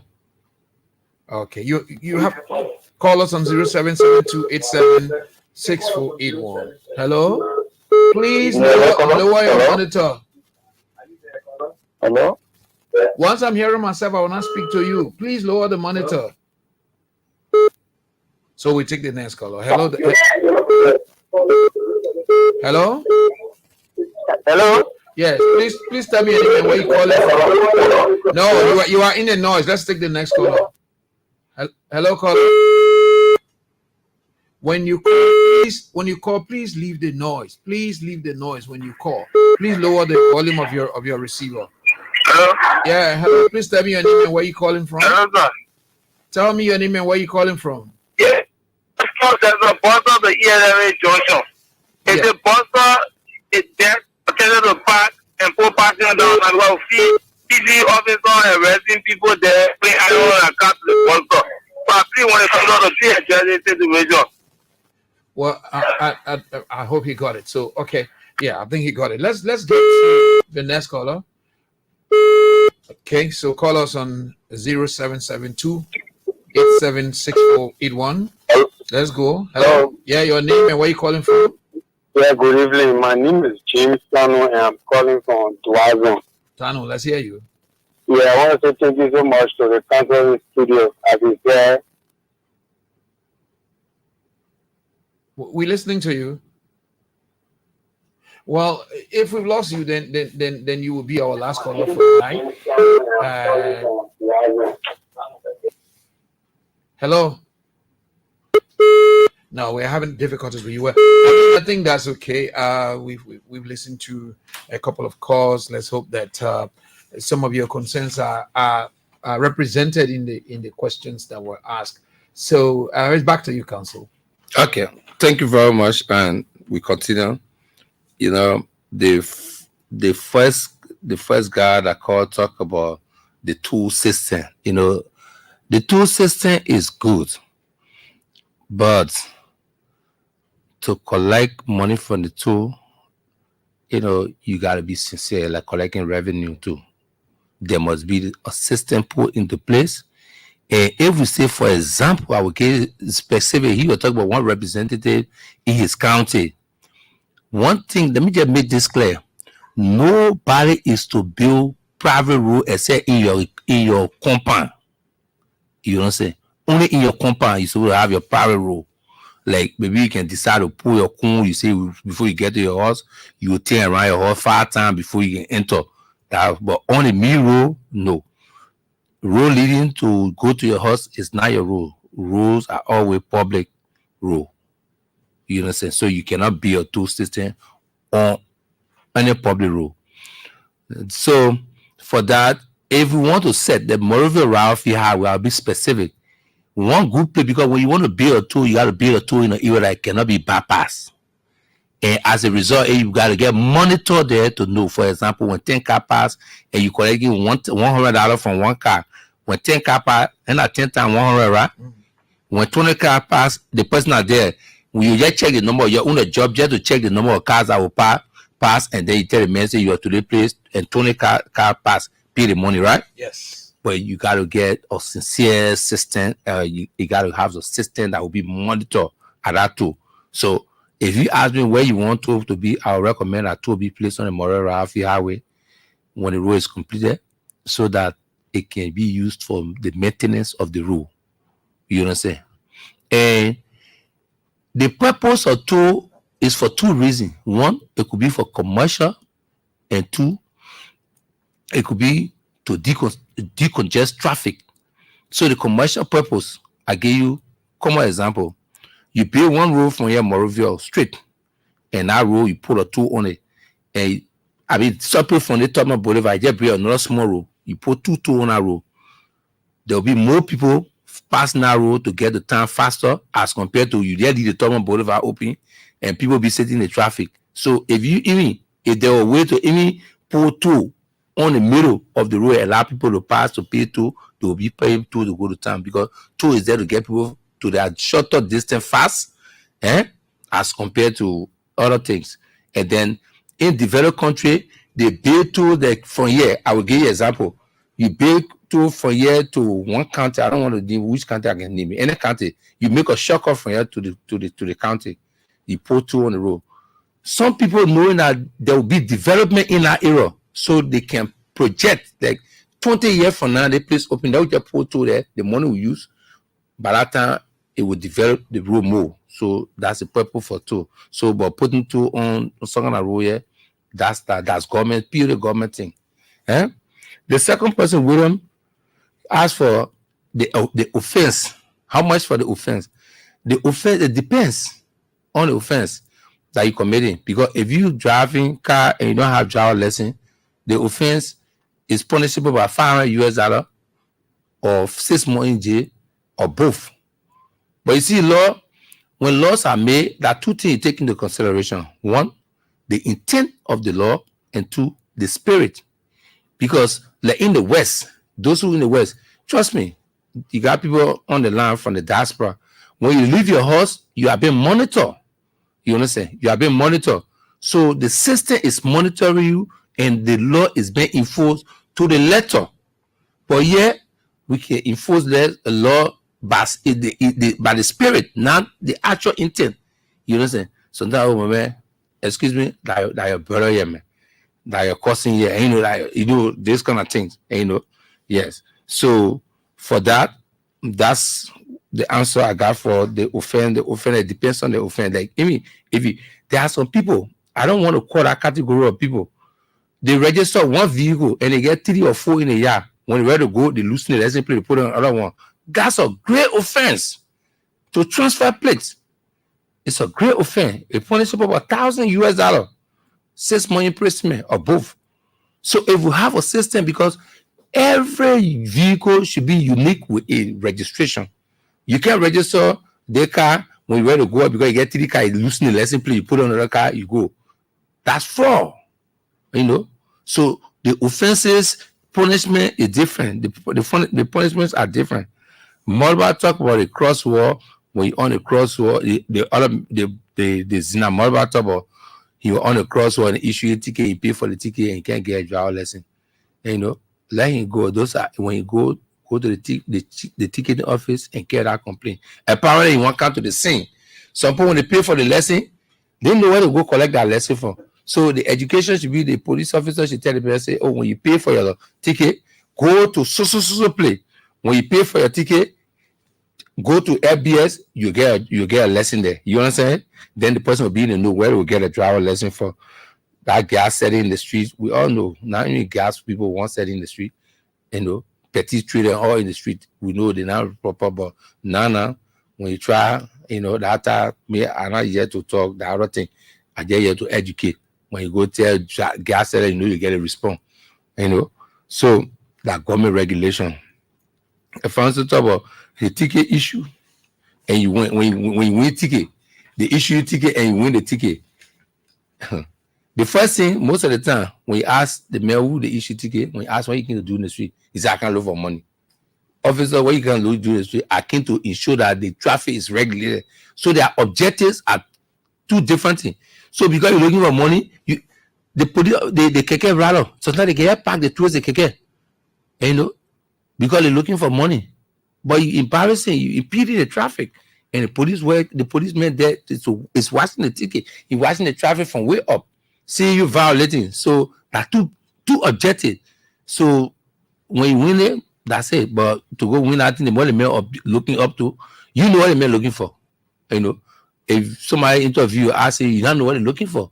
They just ask you a question, you just ask you answering question, but you don't know what they are looking for until they tell you they're looking for a specific thing.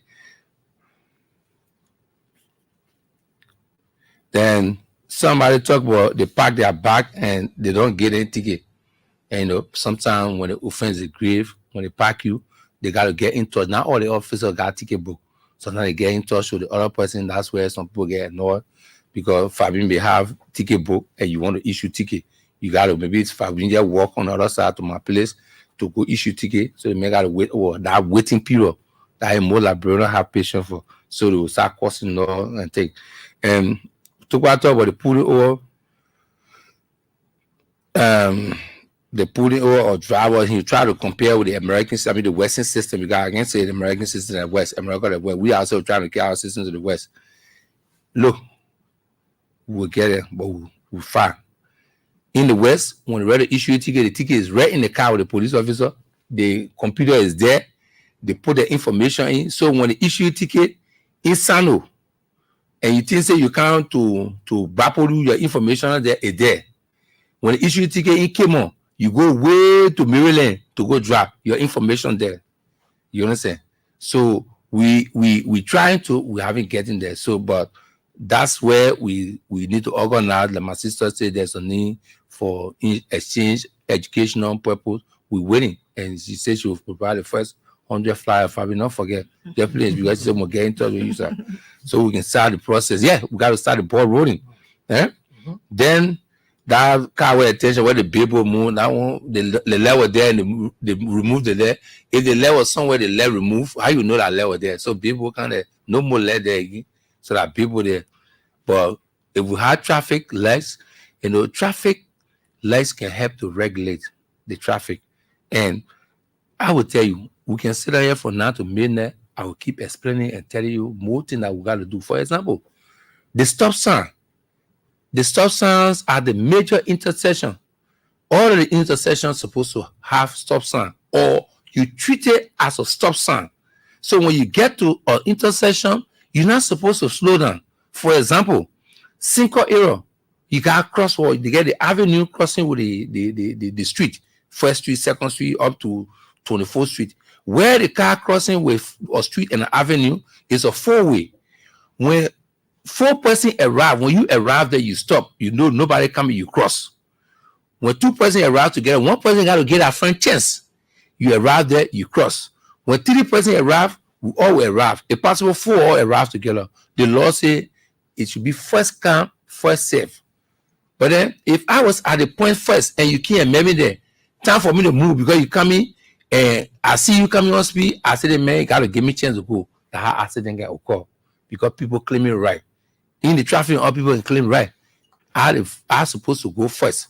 And you know what I'm saying? So when people allow people to go, they will have the opportunity to drive and think, and there will be no problem. The men's are here, the Joshua, they got bus stop there. One of the call up. They say they got bus stop there. When they stop there, they can park there. And where you understand the word bus stop, the bus stop is for buses, it's not for taxi, you know. So when the bus supposed to stop in bus stop.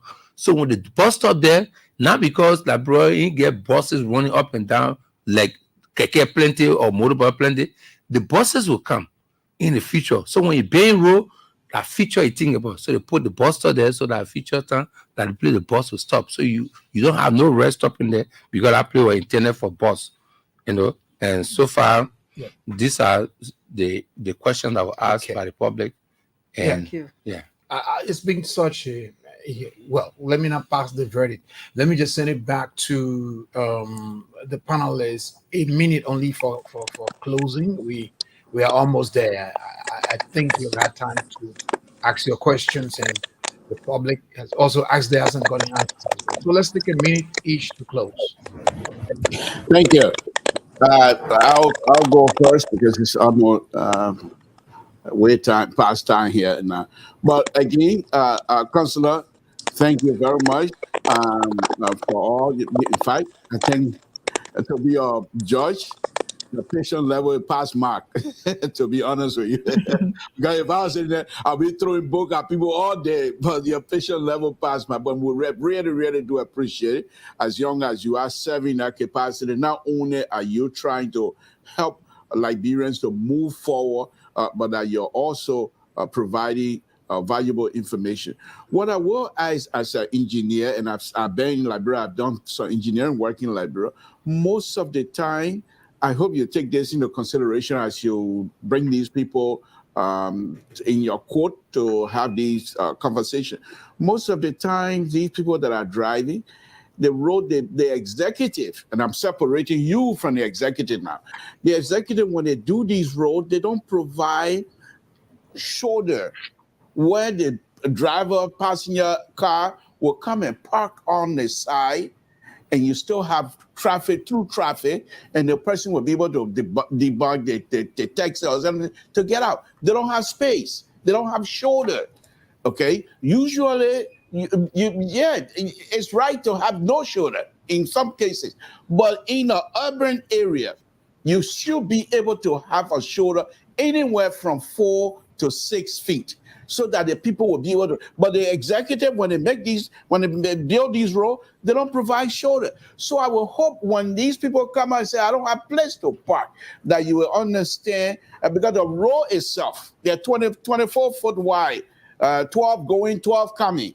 And you're supposed to provide shoulder on both sides so that the people will be able to park their car for the passenger to get out. We don't have that in many of the major roads in Liberia. And I really appreciate it if you would take that into consideration. Once again, I want to thank you very much. I hope you will find time to come back to educate all of us. I really appreciate the kind of education you provided here tonight. This is my first time. We've been doing this now going to almost 3 weeks or a month or more. This is my first time that I have a guest that I really, really enjoy. I'm a liberal. I don't normally enjoy you guys. Liberal. I really do enjoy engaging you this evening. Thank you very much, and you have a blessed day. Thank you very much. Good night. Yeah. So thank you. Thank you. Koto, are you ready to go? 1 minute. Yes, I'm ready to go. Yeah, thank you, Zubai, and I really appreciate the effort you made today in coming to, carry on this education. And I think it's necessary that more be done, and that so that our public will be aware of what are you guys doing. And well, our communication actually people would not know. Like I went was it 2018? They had this. They made this road one way, and normally when there is a one way road, there should be a signal or a sign showing that there is a one way lane on the center street. And this street, there was no sign to show that was just one way. And I went turning around there, and unfortunately, the police came behind me. There's one way, so I'm like, where is the sign to show that there is one way? But unfortunately, that was the case.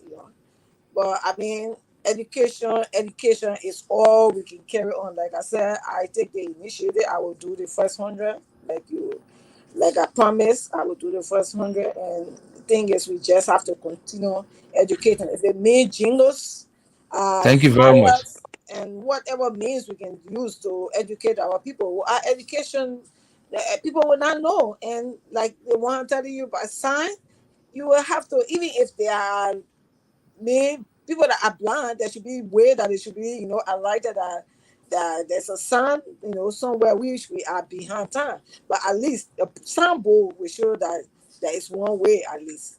But there wasn't any sign, which was very bad. I just told the police, I said, you charging my son because he was driving. I will pay, but by right, I can challenge this. But I didn't really have the time that day because my father had died. I went there. But I told him I didn't have the time, but I could challenge if I had time, and we'll go to court. But again, that was the case. But as we said, we will get there gradually, any means that we somehow have to educate our people, we still use that means. And that medium to have our people educated. And I said, thank you so much. And I'm glad to be here tonight on this show. Thank you. Have a blessed night. Thank you so much. Cisse, are you still with us? Cisse gone. Okay, so Thomas? It's like Thomas is gone too? Thomas had internet problem. Okay. So we go back to council for his departing comment. I want to say a big thank you to Fabian first for challenging. It was like a challenge she was throwing out to me, and I told her, say, we can make it. We all got love for our country, and I can tell people, if Liberia was like other country, the Liberians are outside there, they will be back here. And thanks to the engineer, and for the public, more people don't know, say the width of the road is 12 feet. And he said it, and I agree with him. And the width of the road, one side of the road that going so be 12 feet beside the boulevard, like the old road for here, Rafi, that 12 feet. One car moving in 12 feet. So the car width is like 5 feet or 4 feet. So you have 2 feet or 4 feet clearing, 4 feet clearing. So you play in between the road. I always see driver cutting left and right. And then some of the roads are built with all curb, a C-U-R-B. And some are built with curb. And the curve we talk is not C-U-R-V-E, it's C-R-B. For example, when you get up to ELW Junction, when you get on the main pavement of the road, when you get up, like to get on the sidewalk, the height from the road to where we can walk, where pedestrian walk, is C-U-R-B, is what we call curb. I know more people don't know this thing. And the engineers too, when they build some of the road, the shoulder of the road is the sidewalk. The sidewalk. The pedestrian walkway. There are some roads they build no sidewalk. So the pedestrian will walk on the road. And working on the road, that too is embarrassing. And then thanks for inviting me. And Fabian, anytime you're ready, just give me early notice. Like today, we all just took each other a surprise, but it's something that I love doing. And this mind way of helping the people in this area, though we know other things, but specifically, this is what we came for, and this is what we address. The only part of it is that the only thing about it is that our panel on the other side, I don't know whether they see me. Master not see that we're just talking, but it was nice interacting with them. And I hope next time when we are invited, we'll do more, because the information we got to provide is more than what we have already given. And we'll be waiting to come. Thank you for inviting me. Everybody on the screen, Councillor, so they saw you. All right. Yeah. Right. We got them here. So thank you very much, Councillor Fabian. You have one final thing to say before we wind down? Yes. Before I close, he asked me to stop by his court tomorrow. Mm-hmm. And I will definitely reach there to see what's obtaining with cases emanating from accidents and what have you. Yes. So I want to tell you, thank you, Councillor Kaso Zuba, for lifting up to our quick request and bringing you here. And we hope to bring you back some other time so that you educate the public. Anytime. It was evident from the callers, the questions being asked.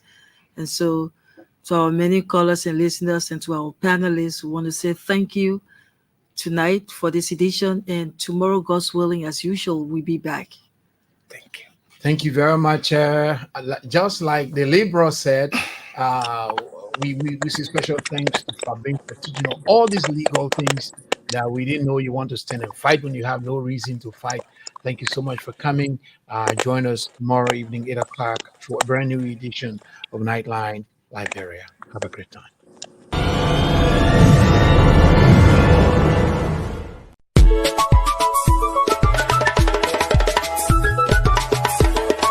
The Department of New Media and Rebranding of the Liberia Broadcasting System presents Nightline Liberia. From the valleys of Liberia to the top of Wologisi Mountain, Nimba, Grand Kipma, River G, to the coast of Sino, Bassa, Bong, Riverses, Maryland, Margibi, Grand Crew,